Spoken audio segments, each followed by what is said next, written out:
Don Quijote de la Mancha, capítulo primero, que trata de la condición y ejercicio del famoso hidalgo Don Quijote de la Mancha.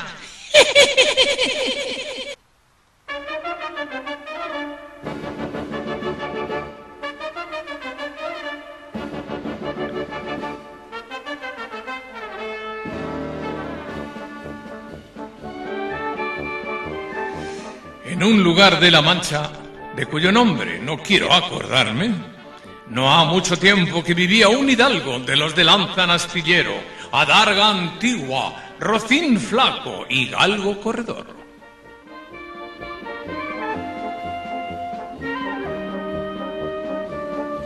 Una olla de algo más vaca que carnero, salpicón las más noches, duelos y quebrantos los sábados, lentejas los viernes, algún palomino de añadidura los domingos, consumían las 3 partes de su hacienda.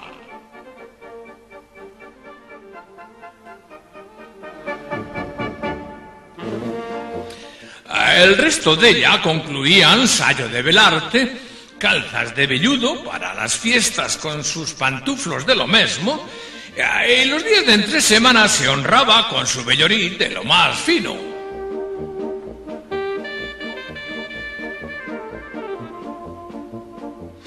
En su casa tenía un ama que pasaba de los 40 y una sobrina que no llegaba a los 20, y un mozo de campo y plaza que lo mismo ensillaba a un rocín que tomaba la podadera.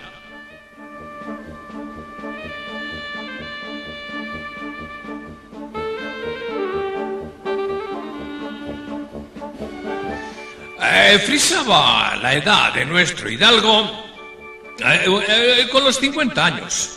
Era de complexión recia, seco de carnes, enjuto de rostro, gran madrugador y amigo de la caza.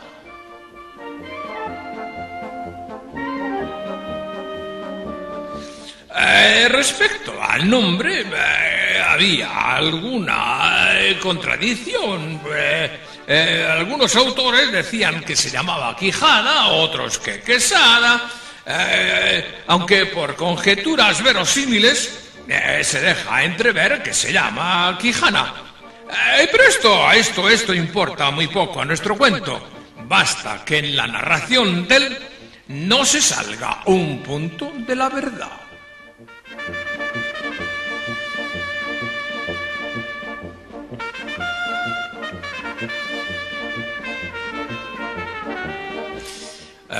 Es pues de saber que este sobredicho hidalgo, los ratos que estaba ocioso, que era lo más del año, se daba a leer libros de caballerías con tanta afición y gusto que olvidó casi de todo punto el ejercicio de la caza y aún la administración de su hacienda.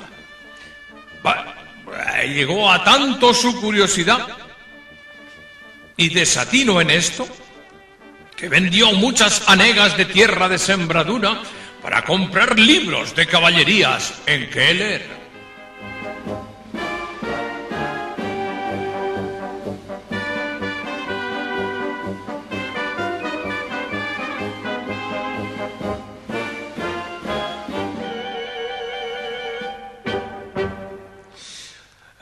Y así llevó a su casa todos cuantos pudo haber de ellos.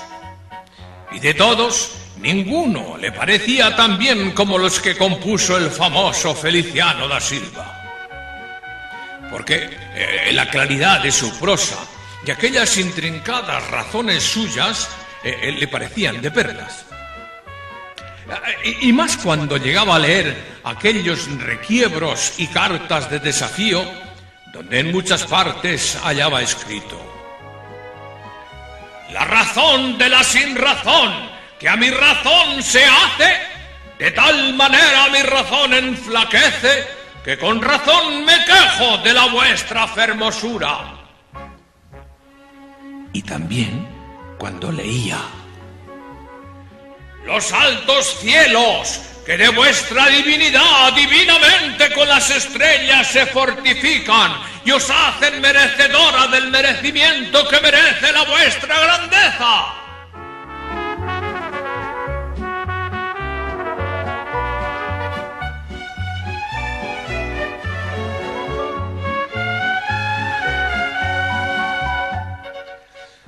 Con estas y semejantes razones perdía el pobre caballero el juicio y desvelábase por entenderlas y desentrañallas el sentido que no se lo sacara ni las entendiera el mismísimo Aristóteles si resucitara solo para ello.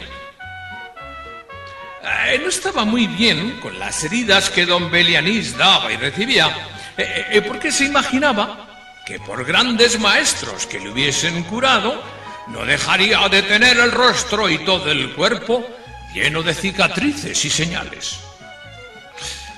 Pero con todo, alababa a su autor aquel acabar su libro con la promesa de aquella inacabable aventura, y muchas veces le vino deseo de tomar la pluma y darle fin al pie de la letra, como allí se promete.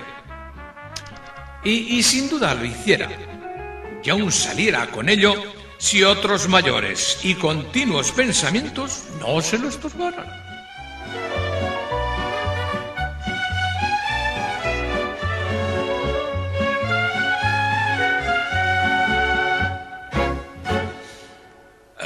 Tuvo muchas veces competencia con el cura de su lugar, que era un hombre docto graduado en Sigüenza, sobre cuál había sido mejor caballero, si Palmerín de Inglaterra o Amadís de Gaula.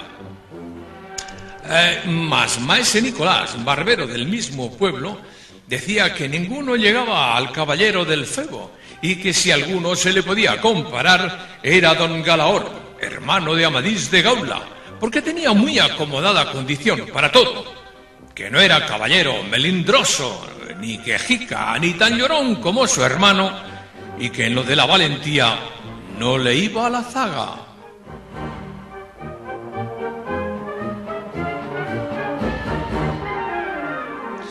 En resumen, él se enfrascó tanto en su lectura que se le pasaban las noches leyendo de claro en claro y los días de turbio en turbio. Y así, del poco dormir y del mucho leer, se le secó el cerebro, de manera que vino a perder el juicio. Claro, no tenía abogado.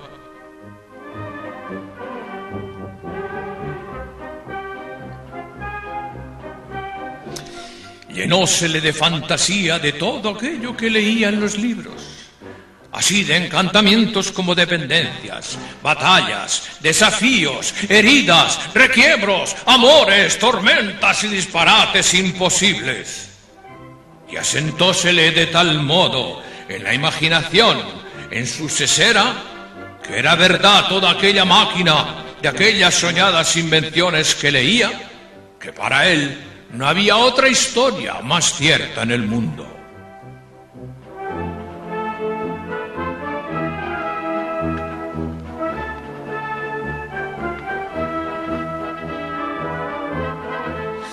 Decía que el Cid Ruy Díaz había sido muy buen caballero, pero que no tenía que ver con el caballero de la ardiente espada, que de solo un revés había partido por medio dos fieros y descomunales gigantes.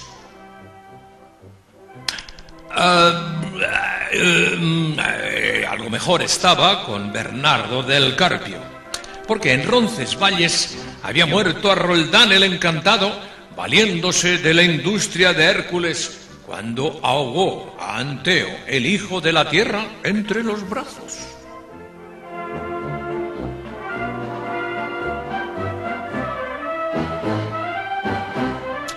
Decía mucho bien del gigante Morgante, porque con ser de aquella generación gigantesca, que todos son soberbios y descomedidos, él solo era afable y bien criado.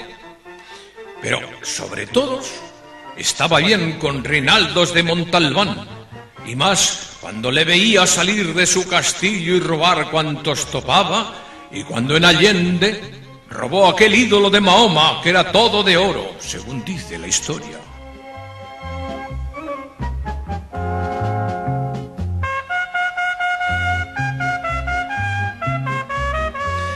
Diera él por dar una mano de coces al traidor de Galalón, al ama que tenía y aún a su sobrina de añadidura. En efecto, rematado ya su juicio, vino a dar en el más extraño pensamiento que jamás dio loco en el mundo, y fue que le pareció convenible y necesario, así para el aumento de su honra como para el servicio de su república, hacerse caballero andante e irse por todo el mundo con sus armas y caballo a buscar las aventuras y a ejercitarse en todo aquello que él había leído. Que los caballeros andantes se ejercitaban, deshaciendo todo género de agravio y poniéndose en ocasiones y peligros donde acabándolos cobrase eterno nombre y fama.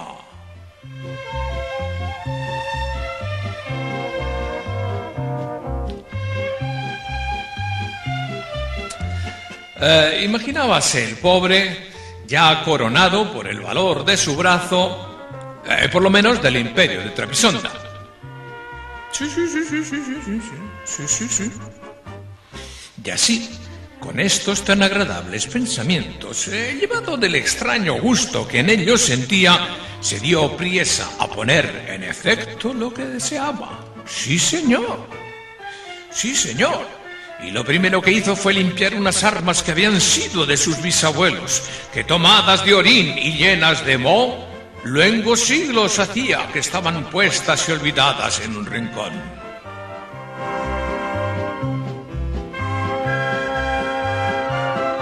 Limpiólas y aderezólas lo mejor que pudo, pero vio que tenían una gran falta, y era que no tenía celada de encaje, sino morrión simple. Mas a esto suplió su industria, porque de cartones hizo un modo de media celada que encajada con el morrión hacía una apariencia de celada entera. Y es verdad que para probar si era fuerte y podía estar al riesgo de una cuchillada, sacó su espada y le dio 2 golpes. Y se dio cuenta que la deshizo lo que había hecho en una semana. No valía. Entonces no dejó de parecerle mal la facilidad con que la había hecho pedazos, y por asegurarse de este peligro, lo tornó a hacer de nuevo, poniéndole unas barras de hierro por de dentro, de tal manera que él quedó satisfecho de su fortaleza, y sin querer hacer nueva experiencia de ella, la diputó y tuvo por celada finísima de encaje.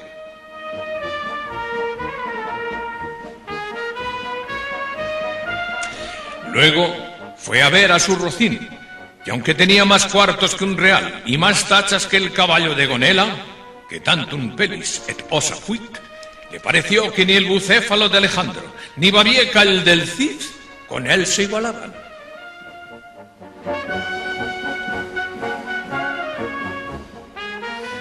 Cuatro días se le pasaron en imaginar qué nombre le pondría. Porque claro, según se decía él a sí mismo con su propia neurona, no era razón que caballo de un caballero tan famoso y tan bueno él de por sí, estuviese sin nombre conocido.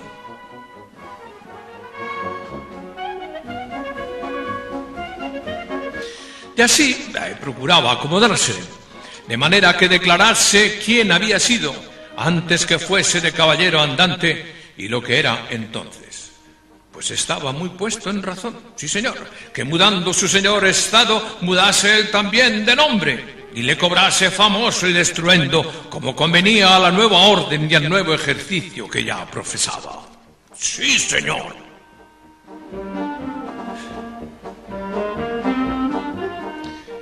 Y así, después de muchos nombres que formó, borró y quitó, añadió, deshizo y tornó a hacer, en su memoria e imaginación, al fin le vino a llamar Rocinante. Nombre, a su parecer, alto, sonoro y significativo de lo que había sido cuando fue Rocín, antes de lo que ahora era, que era el primero de todos los rocines del mundo, claro.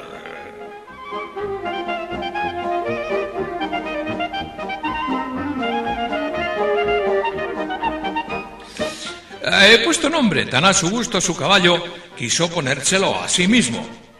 Y en este pensamiento duró otros 8 días. Es que la neurona le iba un poco lenta. Y al cabo se vino a llamar Don Quijote. De donde, como queda dicho, tomaron ocasión los autores de esta tan verdadera historia, que sin duda se debía llamar Quijada y no Quesada, como otros quisieron decir.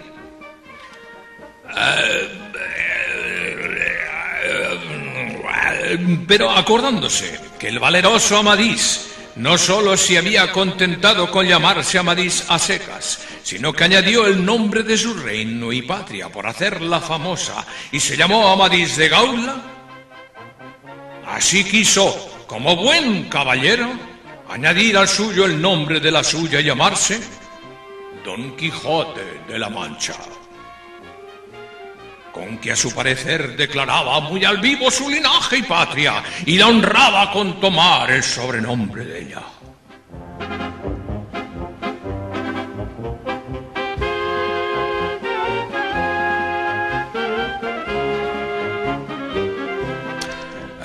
Limpias pues sus armas, hecho del morrión celada, puesto nombre a su rocín, y confirmándose a sí mismo, se dio a entender que no le faltaba otra cosa, sino buscar una dama de quien enamorarse. Porque el caballero andante, sin amores, era como un árbol sin hojas y sin fruto, como un cuerpo sin alma.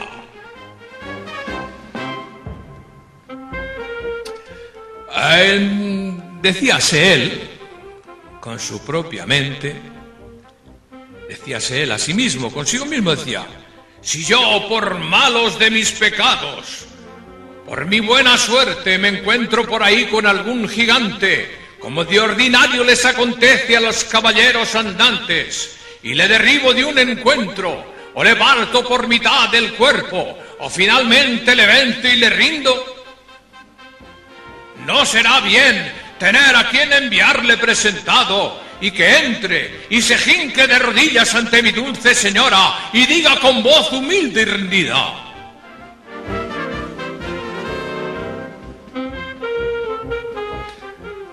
yo, señora, soy el gigante Curaculiambro, señor de la ínsula Malindrania, a quien venció en singular batalla el jamás como se debe alabado caballero Don Quijote de la Mancha, el cual me mandó que me presentase ante la vuestra merced, para que la vuestra grandeza disponga de mí a su talante.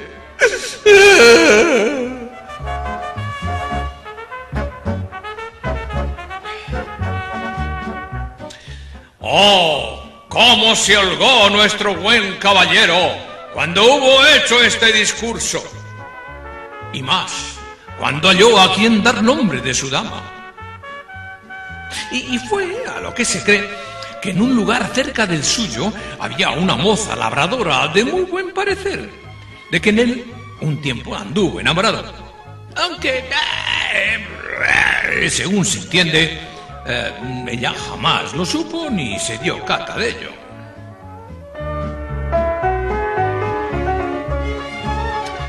Llamábase Aldonza Lorenzo. Y a esta le pareció bien ser, le pareció bien darle el título de señora de sus pensamientos, y buscándole nombre que no desdijese mucho del suyo, y que tirase y se encaminase al de princesa y gran señora, vino a llamarla Dulcinea del Toboso.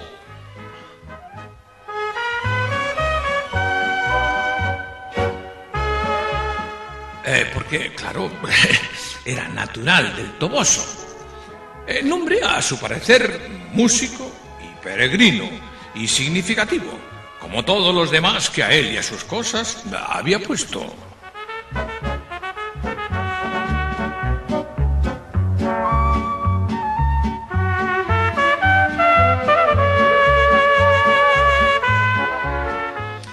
Fin del capítulo primero del ingenioso hidalgo Don Quijote de la Mancha, escrito por don Miguel de Cervantes Saavedra, acuciado por los acreedores que le reclamaban urgentemente el pago de sus abundantes deudas dinerarias.